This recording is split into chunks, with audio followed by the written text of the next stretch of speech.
안녕하세요. 영상 자서전 중수 이야기 네 번째.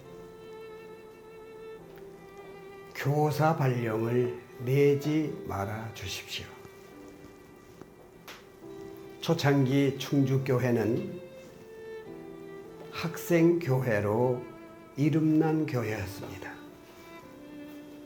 제가 사모학교 3학년 학생회장 시절 매주 토요일마다 학생 예배를 보면 80명에서 100명에 가까운 학생들이 모였습니다. 그 당시 80명, 100명 결코 적은 숫자가 아니었습니다. 그렇게 많은 학생들이 예배에 참석하고 예배가 끝난 다음에는 10개조로 편성을 해서 연필 한 타스씩을 가지고 자기 맡은 구역으로 나가 연필 장사를 했습니다. 그렇게 얻은 수익으로 학생회 운영은 물론이거니와 교회 살림을 도맡아 하다시피 했습니다. 뿐만 아닙니다. 학생을 3명씩 조를 짜서 학교 가기 전에 교회에 들려 도시락 3개를 교회에 두고 학교를 갑니다. 그 당시에 목회자분들은 거의 총각분이 많았습니다. 충주교회도 마찬가지입니다. 그래서 학생들이 두고 간 도시락을 하루에 목회자분의 식사가 되었던 것입니다. 이렇게 학생들이 교회를 운영하다시피 했던 그때입니다.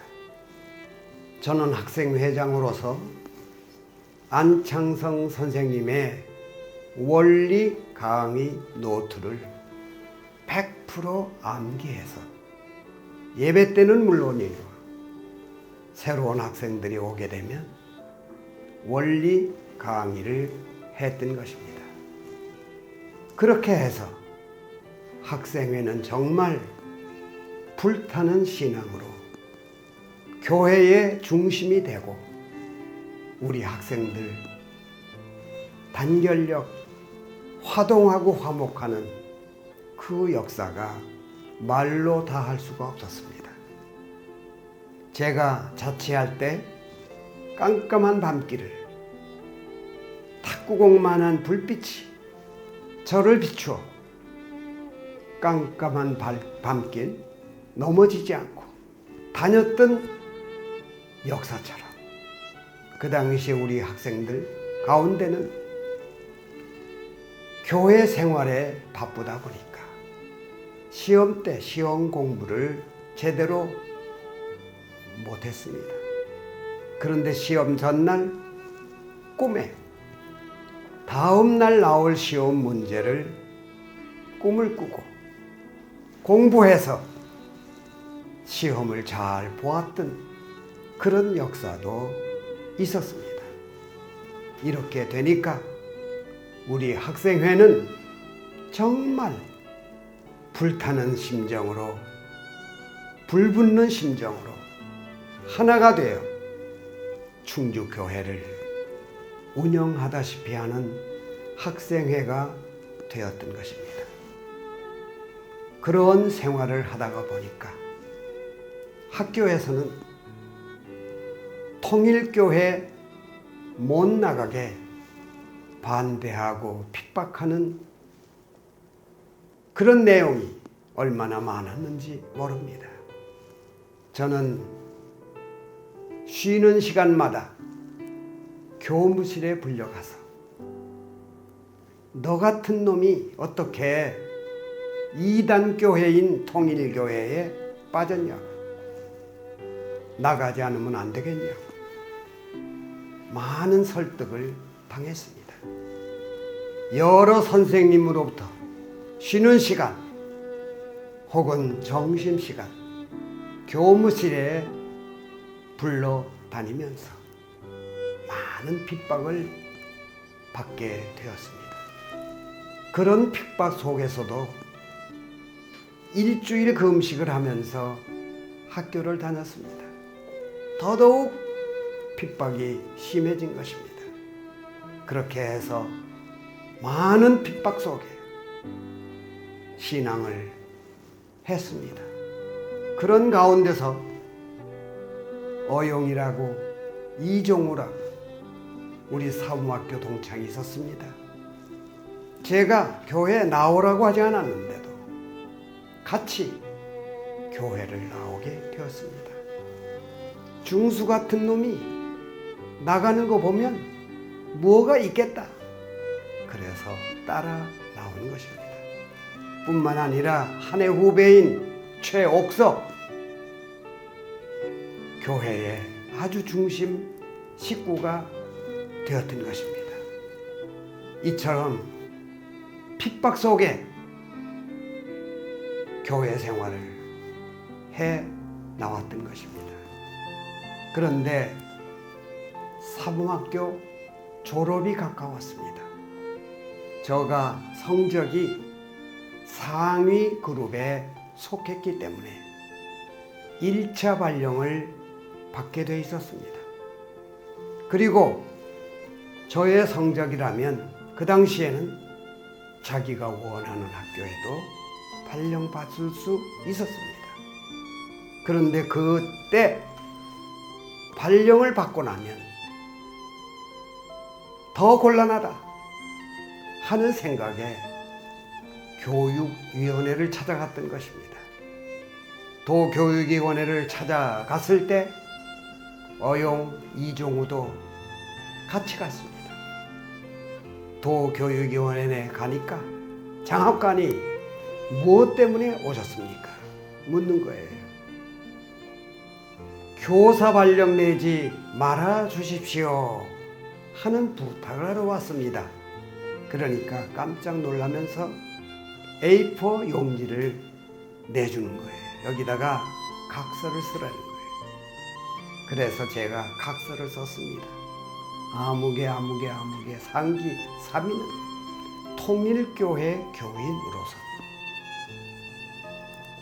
원리와 하나님의 뜻을 알고 보니 국민학교 학생들을 가리키는 것보다도 국민을 가리키는 것이 더 중요하다고 생각이 되어져서 교사 발령을 내지 말아 주십시오 쓰고 사인을 하고 각서를 제출했습니다. 그래서 저는 졸업생 명단엔 있지만 교사 발령에 명단이 없는 유일한 사람이 되었습니다. 제가 만 18년 동안 코스타리카라고 하는 국가에서 선교 활동을 하고 국가 메시아에 사명을 하다가 임기를 마치고 귀국해서 몇십 년 만에 사범학교 동창 모임을 갔었습니다. 그랬더니 그때 같이 갔던 이종우, 어용 교장 선생님까지 하고 퇴임을 해서 잘 살고 있더라고요. 저는 졸업생 명단엔 있지만 교사 발령 명단엔 없습니다. 단 하루도 교사 생활을 해보지를 않았습니다. 지금도 생각하면 제 자신에게 놀란 것은 평생 직장 교사인데 그 직장을 마다하고 뜻을 따라 원리 따라 개척의 길을 택했던 제 자신이 너무나도 감사하고 훌륭하고 제가 저를 생각하더라도 너무도 훌륭한 결정이었다고 지금 생각합니다. 그런 결정을 하고 개척의 길로 나아가니 얼마나 가정에서나 친척들은 반대를 했겠습니까? 특히 우리 어머니가 8남매를 혼자서 기르시느냐고 말로 다 할 수 없는 고생을 하시면서 길렀던 저인데 제가 국민학교 교사가 되면 이제 형편이 좀 비겠구나 하는 소망을 가지고 계셨는데 그것도 물거품처럼 수포로 돌아가게 됐으니 우리 어머니의 그 심정 말로 다 할 수 없었을 거라고 저는 믿습니다. 그리고 충주교회 하면 성화학원을 잊을 수가 없습니다. 박종구 지역장님이 오셔서 성화학원을 창설했습니다. 그 당시에는 생활들이 어려워서 국민학교, 중학교, 고등학교 교육을 못했습니다. 학교에 갈 능력이 되지를 못했습니다. 그때 박종구 지역장님은 성화학원을 만들어서 국민학교, 중학교, 고등학교 그 과정을 교육했던 것입니다. 거기에 교사로 봉사하는 사람들은 100% 충주 성화 학생들이었습니다. 짬을 내서 시간을 내서 성화학원에 봉사하며 학생들을 가리키는 그뿐만 아니라 경제적으로도 도움을 주려고 서울에 가서 구두 닦기 선생, 구두 닦기를 했습니다. 그것이 신문에 나고 텔레비에 나면서 성화학원 구두 닦기 선생, 모르는 국민이 없을 정도로 이름이 났고 유명해졌습니다. 그런 교사들이 충주교회 성화 학생들이었습니다. 대표적인 윤세환, 권돈 비롯한 많은 성화 학생들이 동참해서 성화학원에 봉사하던 그 모습이 지금도 생생합니다. 교사 발령을 내지 말아 주십시오. 이것이 네 번째 이야기입니다. 감사합니다.